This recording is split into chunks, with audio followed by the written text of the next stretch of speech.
Hi, hello, I'm Sam Harrison. I read, review and discuss fantasy and science fiction books. And today we have a late episode of the Wandering Inn Read Along. So yesterday was the most insanely busy day I have had in months. And I hadn't even read this week's chapter yet when I woke up yesterday morning. I had an event that I was running for work yesterday and a training course in the morning, and I had to meet my summer intern to give her some advice on her job hunting. So really long day yesterday. My original plan was finish the training course and then over my lunch break that day go out for lunch, listen to the audio, because the audiobook was like about a lunchtime's worth of listening.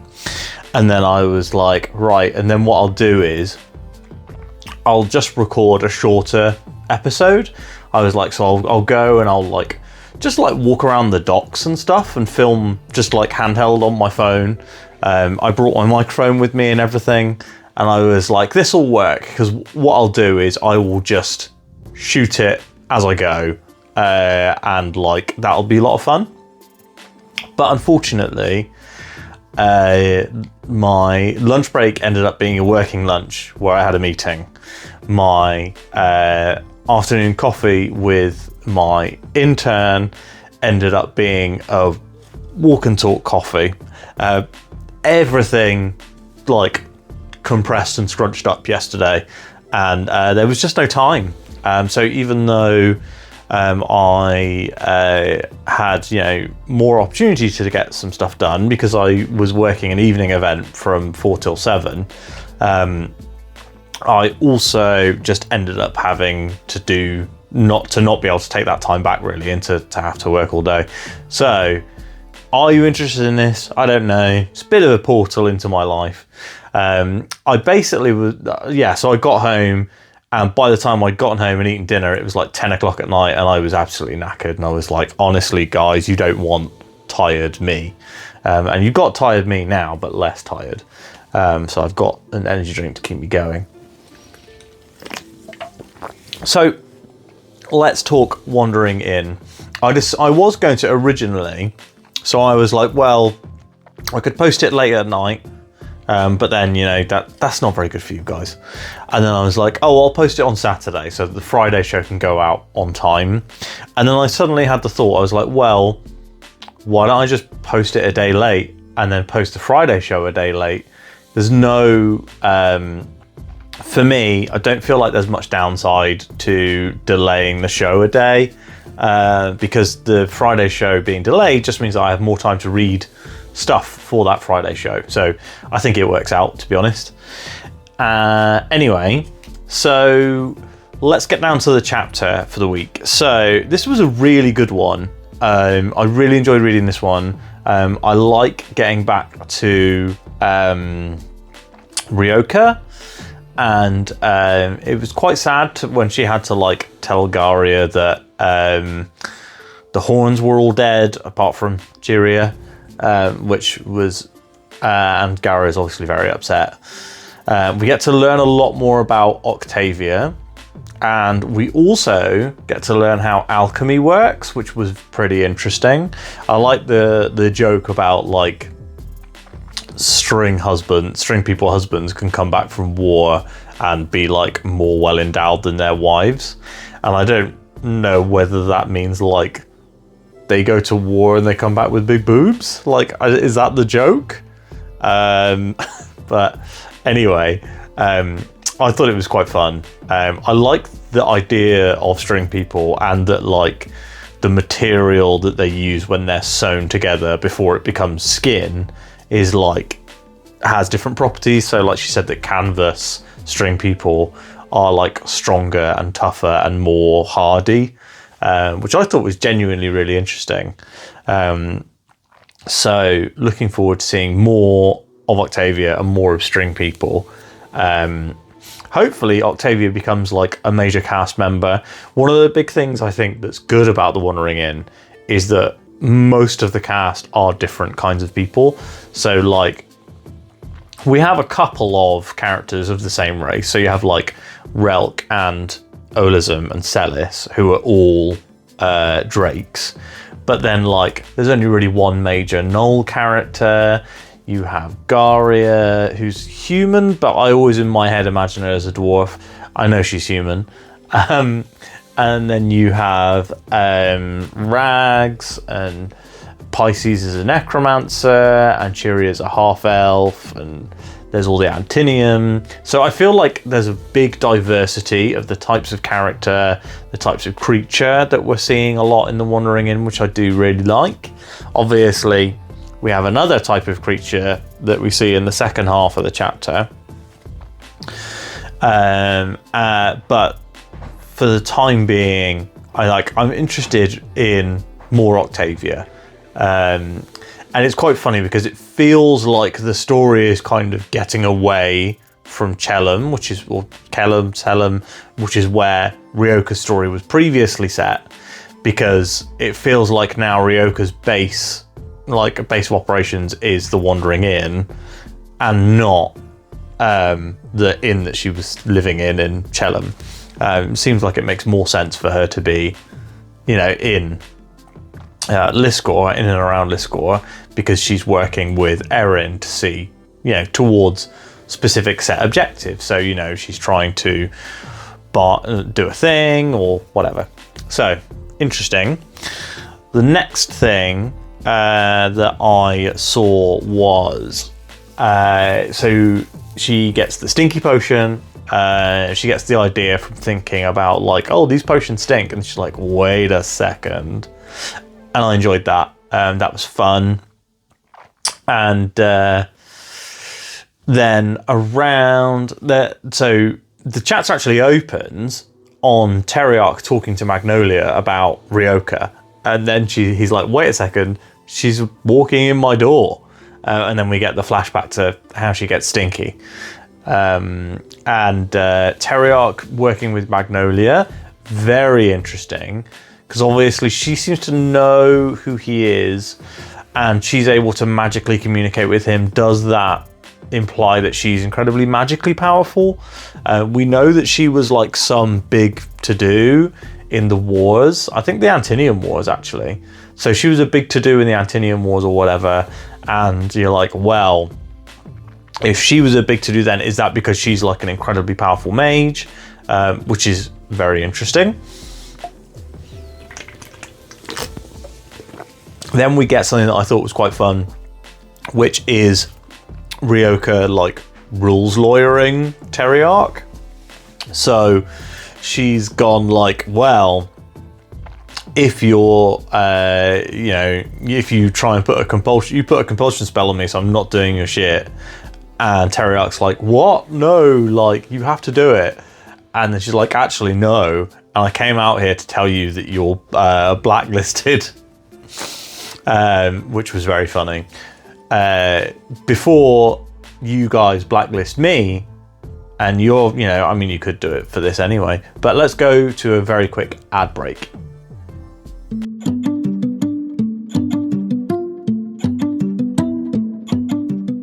Hey, I'm behind this bush, and I'm here to talk to you today about Your Paper Quest. Your Paper Quest is a bookish subscription box where you get 2 independently published books sent to you every single month on a varying genre and theme. Could be fantasy, could be sci-fi, could be horror. These books are selected by the fantastic people at Your Paper Quest, and you don't just get books, you'll also get some bookish bits. You'll get access to a book club where you can talk to other Your Paper Quest subscribers about the books that you're reading together, and also ask questions of the authors. You'll also be able to watch monthly interviews with those authors where they talk about their books. If you're interested in trying out Your Paper Quest, you can do so on a monthly, bi-monthly or quarterly basis. And even better than that, you can get a 20% discount by using the code SAM20 when you check out. So why not sign up today and try out Your Paper Quest? So Ryoka and Teriarch are talking, and I think the interaction with Teriarch and Ryoka is really interesting here. So like you see it from both sides. So you see his point of view and her point of view, and like she's desperate to like get more gold and more goods and stuff like that from Teriarch, and Teriarch is like obviously desperately needs this thing done. And so, like, they're both, like, two people who are desperately in need of the other person's help, but can't give in. And Teriarch ends up, like, Bill Gates, what is the price of a loaf of breading, the running thing, and ends up offering her 800 gold to complete the delivery, which is hilarious. Ryoka's like, okay, well, I guess I'll do it in a couple of days. Next time I'm in that direction, which is quite funny. He gives her an enchanted rock, which points towards Azkarash, who she's got to deliver the ring and letter to. And then she's like, okay, I'm gonna go. And Teriarch's like, no, wait, like, don't, you can't go. I need to question you. And she's like, I'm a runner. I'm not an interviewee. Like, you can't question me. I thought she was going to, like, get more money out of him for it. Which would have been my first port of call, I think. I would have been like, hey, how about give me half the money now and you can ask me your questions.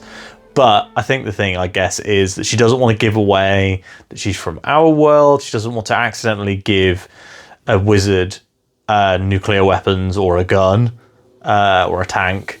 Because, I mean, if you think about, like, magical, like, methods of fabrication, she might be able to give him enough knowledge that he can just magic up a nuclear bomb or whatever.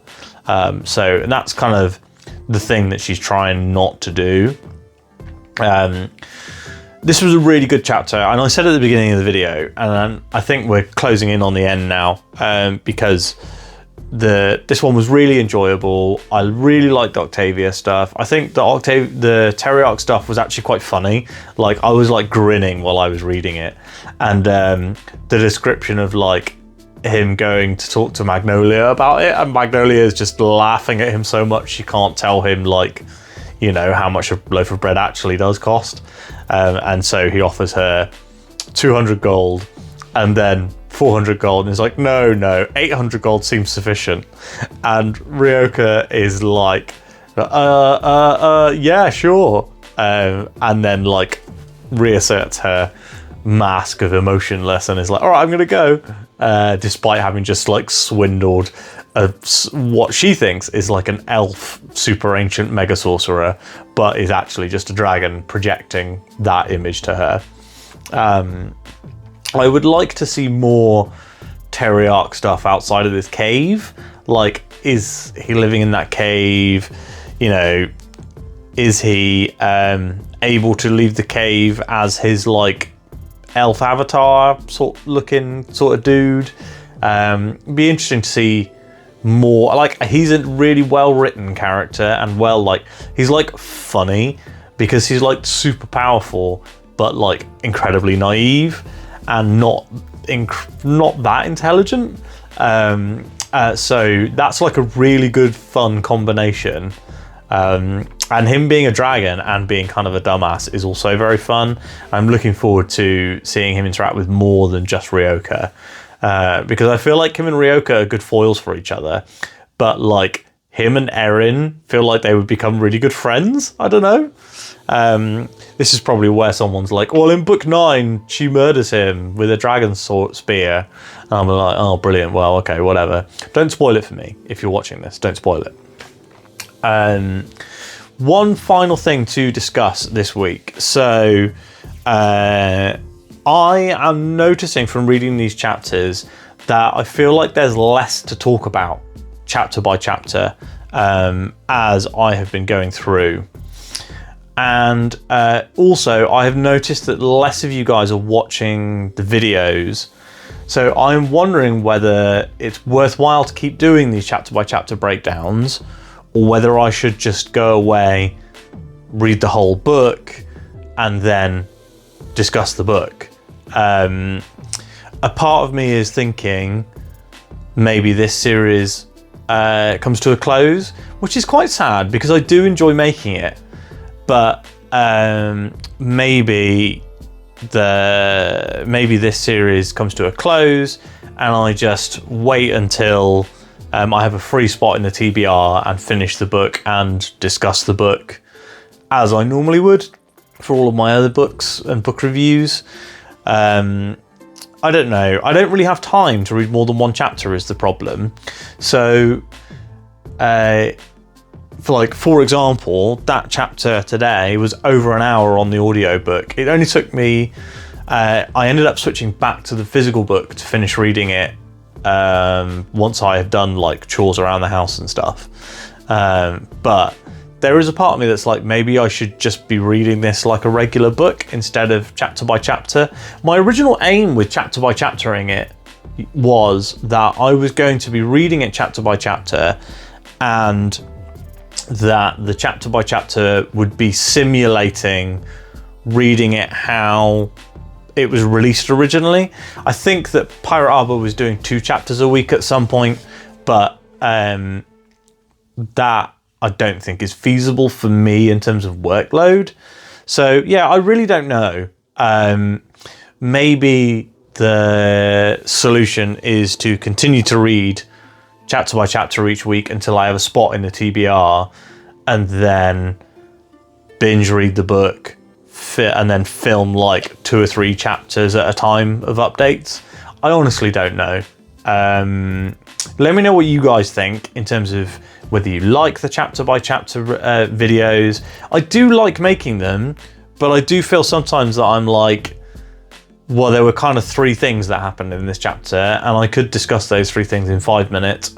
I could go into a bit more depth and discuss them in 10 minutes, but then, you know, is that, I want to know whether the time that I spend on the shooting and editing of these weekly videos is valuable to you as the viewer.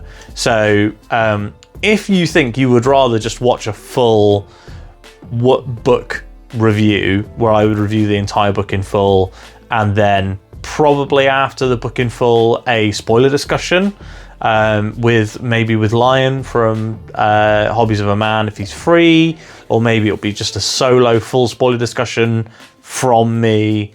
So like a long drawn out video where I go through all of the big spoiler moments and stuff. So that is something that I am thinking maybe about shifting to, but do let me know, because if this is valuable for you guys in terms of time exchanged for entertainment value, I guess, then I'll keep doing it. But let me know, and I will speak to you guys next week. So as always, like the video, drop a comment down below letting me know your thoughts on the video series as a whole, and like I said, drop a subscribe. Every little subscription helps. The channel is growing, the community is growing, and I really like the community we've built around this Wandering In stuff, which is again one of the main reasons that I like doing the Wandering In. But please do get back in touch and let me know what you think. Thanks so much for watching, and I will speak to you next week. Bye.